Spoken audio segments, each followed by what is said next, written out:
अब क्योंकि वीनस पूरी तरह से घने और रिफ्लेक्टिव बादलों से भरा हुआ है, जिसके चलते एक लंबे अरसे तक वीनस की सरफेस कंडीशंस को लेकर ह्यूमन नॉलेज इमेजिनरी या कहें काल्पनिक ही रही थी, जब तक कि स्पेस प्रोब्स का युग शुरू नहीं हुआ। 20वीं शताब्दी के मध्य तक भी वीनस का सतही वातावरण पृथ्वी के समान ही माना जाता रहा था। इसीलिए बड़े स्तर पर यह विश्वास रखा जाता था कि वीनस पर पृथ्वी जैसे ही जीवन मौजूद हो सकता है। एक British astronomer Richard A Proctor का कहना था कि वीनस पर जीवन भूमध्य रेखा यानी इक्वेटर के करीब मुमकिन नहीं था, लेकिन इसके ध्रुवों पर यह संभव हो सकता था। वीनस को लेकर कई अटकलों के मुताबिक यहाँ जंगल जैसा वातावरण था। इसमें पेट्रोलियम और कार्बोनेटेड पानी के महासागर मौजूद थे। हालांकि माइक्रोवेव ऑब्जर्वेशंस, जिसे साल 1958 में सी मेयर द्वारा पब्लिश्ड किया गया था, इन माइक्रोवेव ऑब्जर्वेशंस ने वीनस पर हाई टेम्परेचर सोर्सेज तकरीबन 326 डिग्री सेल्सियस तक के सुराग दिए थे। साल 1962 में मैरिनर 2, जो कि एक अमेरिकन स्पेस प्रोब था और वीनस तक पहुंचा पहला सक्सेसफुल मिशन था। इसने जब वीनस तक पहुंचकर पहली बार इस ग्रह के तापमान को मापना शुरू किया तो पाया कि यहाँ तापमान 500 डिग्री सेल्सियस तक पहुंच रहा था और तब से यहाँ तक पहुंचे कई स्पेस प्रोब्स ने इस ग्रह के एक्सट्रीम क्लाइमेट कंडीशंस के पुख्ता सबूत जुटाए, जो यहाँ पर हो रहे ग्रीन हाउस इफेक्ट के साथ तापमान को लगातार इसकी सतह पर 500 डिग्री सेल्सियस तक बनाए रखती हैं। और जैसा कि हमने पीछे जाना ही था कि इसके वातावरण में सल्फ्यूरिक एसिड के क्लाउड्स भी मौजूद हैं। 8 जून 1975 को वेनेरा 9 नामक एक सोवियत अनक्रूड स्पेस मिशन भी वीनस ग्रह के लिए लॉन्च हुआ था, जो वीनस तक 20 अक्टूबर 1975 तक पहुंचा था। इस मिशन की जो सबसे कमाल बात थी वो ये कि इसमें ऑर्बिटर के साथ साथ लैंडर भी शामिल था, जो वीनस ग्रह की सतह को लेकर हमारी क्यूरियोसिटी दूर करने वाला था। 20 अक्टूबर 1975 को लैंडर स्पेसक्राफ्ट ऑर्बिटर से अलग हो गया था और 22 अक्टूबर को इसे वीनस ग्रह की सतह पर यहाँ मौजूद बीटा रेजियो नामक जगह के करीब लैंड करा दिया गया था, जो कि एक वॉल्केनिक रीजन या जगह है इसकी सतह पर। आपको बता दें कि ये पहला स्पेसक्राफ्ट था जिसने किसी दूसरे ग्रह की सतह तक पहुंचकर वहां की इमेजेस को हम तक पहुंचाया था। सतह तक पहुंचकर इसके इंस्ट्रूमेंट्स ने अपना काम तुरंत ही शुरू कर दिया था और 2 मिनट बाद इसके कैमरास भी ऑपरेशनल कंडीशंस में आ गए थे। इसके इंस्ट्रूमेंट्स ने यह दिखाया कि जहां ये लैंड किया था वहां पर वीनस की सतह स्मूथ थी, जहां आसपास थोड़े स्टोन्स भी मौजूद थे।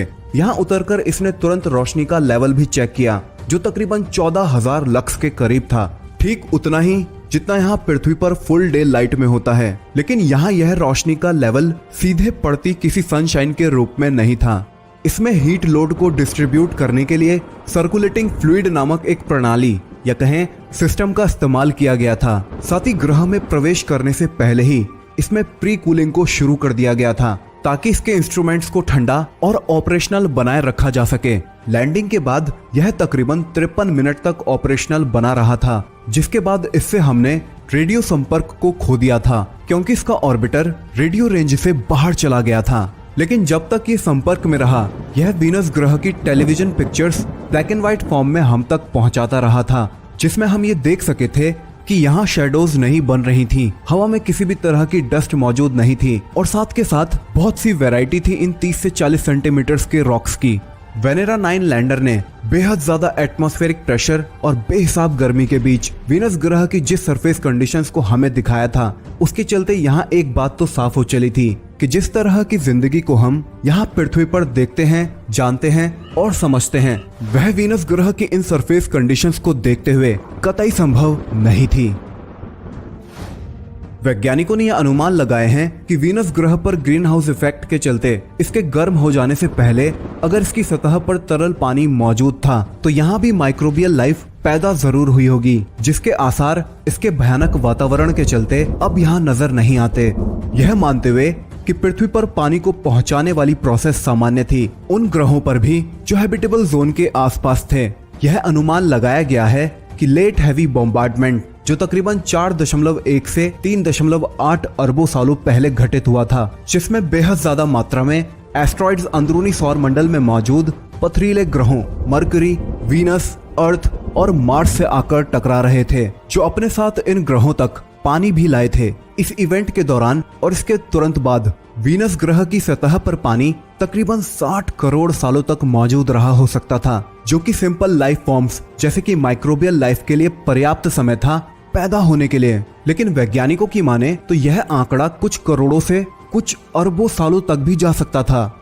फिर सितंबर 2019 के हाल ही के हुए कुछ अध्ययनों से यह कमाल का निष्कर्ष निकला कि वीनस की सतह पर पानी और हैबिटेबल कंडीशंस लगभग 3 अरब सालों तक बनी रही थीं। और जिस कंडीशन में हमें वीनस आज नजर आ रहा है, इस कंडीशन में वीनस ग्रह पिछले 70 से 75 करोड़ सालों पहले ही पहुंचा है। अगर ये निष्कर्ष वाकई सही हैं, तो इतना समय तो माइक्रोबियल लाइफ से इवॉल्व होकर कॉम्प्लेक्स लाइफ फॉर्म्स में तब्दील हो जाने के लिए काफी है।